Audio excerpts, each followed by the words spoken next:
Izin saya atas nama Mario Laurentius Regosolang dengan NIM 11S25055.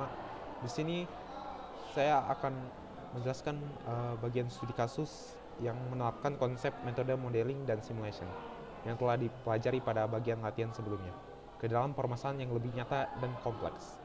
Jadi studi kasus ini bertujuan untuk melihat bagaimana model simulasi dapat digunakan sebagai alat bantu dalam menganalisis sistem dan mendukung pengambilan keputusan.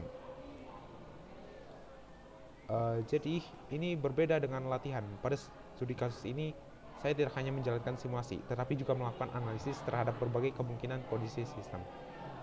Langkah awal yang saya lakukan pada studi kasus ini adalah mengidentifikasi permasalahan sistem yang akan dianalisis, serta menentukan tujuan simulasi secara lebih spesifik dari permasalahan tersebut. Selanjutnya, saya membangun dan menyesuaikan model simulasi berdasarkan asumsi yang relevan dengan kondisi studi kasus. Model ini kemudian dijalankan dalam beberapa skenario yang berbeda, misalnya dengan mengubah jumlah sumber daya atau pola kedatangan untuk melihat pengaruhnya terhadap kinerja sistem. Contoh dalam simulasinya seperti ini,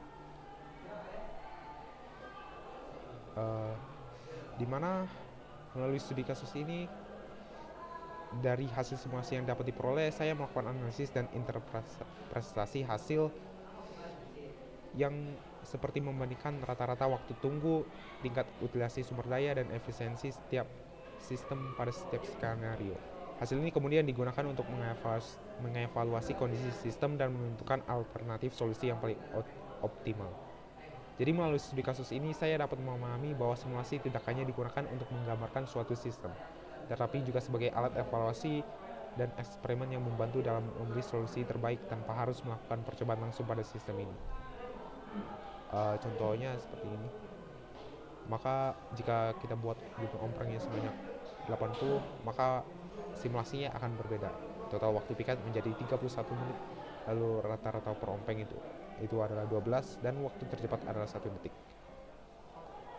Jadi dengan adanya kasus studi ini, saya menjadi lebih memahami bagaimana konsep modeling dan simulation dapat diterapkan secara praktis untuk menyelesaikan permasalahan di dunia nyata, serta bagaimana hasil simulasi dapat digunakan sebagai dasar pengambilan keputusan.